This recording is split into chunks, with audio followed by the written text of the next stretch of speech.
So as I mentioned in my last video, all the shield media websites are coming out after Velma season 1 has now finally ended, and they started to write their articles about the entire season. Now here's the thing, a lot of them, believe it or not, are actually coming out and not defending this show. There are some shield media websites that I have made fun of multiple times, and in this example, I'm going to use ScreenRant, and you guys know ScreenRant is mega shills, but they actually came out, Matt Morrison at ScreenRant made an article and came out and said Velma retcons Scooby-Doo's Mystery Machine origin and makes it worse. I'm surprised they're even admitting this, to be honest with you. So let's get into the article, guys. This one comes to us from ScreenRant, and it says Velma retcons Scooby-Doo's Mystery Machine origin and makes it worse. The final episode of Velma Season 1 retcons the origins of classic Scooby-Doo vehicle, the Mystery Machine for the worse, and all for a cheap joke. I'm honestly really surprised they're saying this because ScreenRant actually came out and defended Velma multiple times alongside CBR, so I'm really shocked to even be reading this from ScreenRant right now. But let's see if they try to bait and switch. I don't know. Let's see. The origin of the classic Scooby-Doo Mystery Machine is changed for the worse by a retcon in Velma. The blue and green Mystery Machine is one of the most easily identified motorized vehicles in popular culture, having transported the Mystery's Incorporated gang through most of their animated adventures. It is not surprising that Velma would put a different spin on the classic van, but the changes seem likely to drive off any fond memories of the original Scooby-Doo cartoons.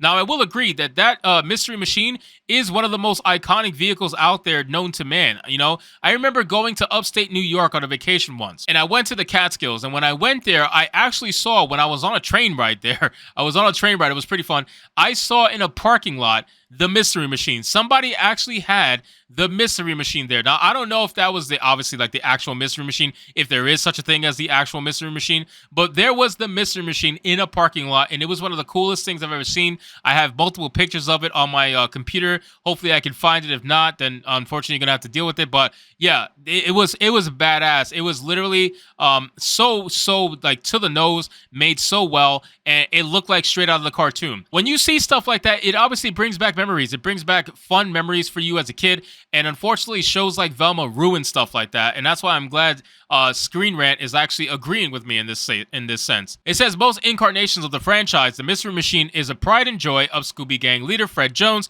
and rarely has an origin story more involved than being an old van he fixed up. Shaggy was credited with discovering the van in the 1998 Those Meddling Kids shorts produced for Cartoon Network. And a more involved origin was presented in 2002's What's New Scooby-Doo, where the Mystery Machine was originally the touring van of a family band called the Mystery Kids. All of these origins are more respectful of the Scooby-Doo legacy than the one presented in Velma. I cannot believe I'm reading this from ScreenRant right now. I cannot believe I'm reading. Like, Matt, do you know who you're writing for right now? Like, I don't know if you realize who you're writing for. This article's not supposed to be on ScreenRant. This is supposed to be on, like, Bounding Into Comics or something like that.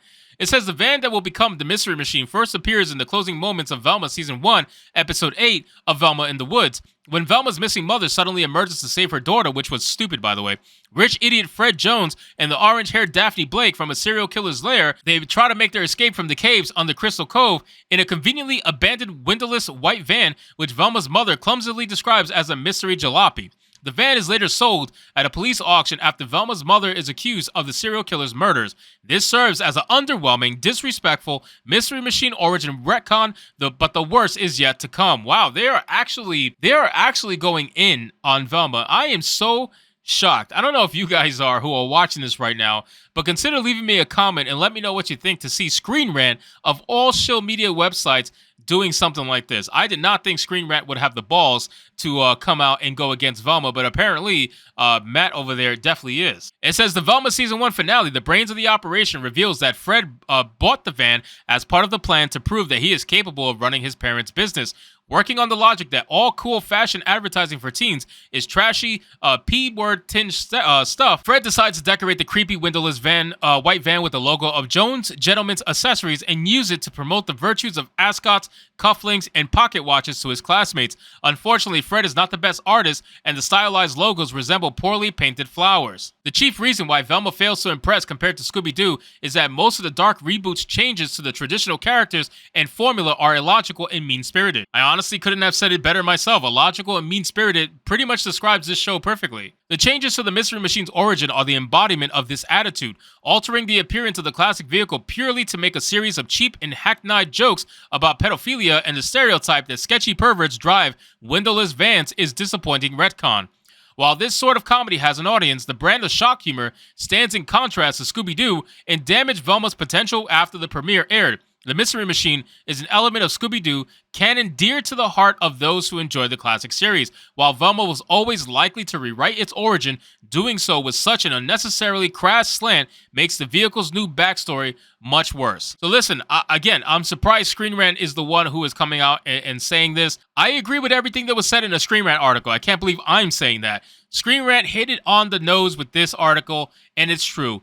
The retconning of all the characters, not even just the Mystery Machine, but the retconning of Daphne, Velma, everybody, they're terrible. Every character is unlikable. The only character I actually liked was like the sheriff. I thought the sheriff was pretty funny, and maybe even Fred's dad. Fred's dad was pretty based.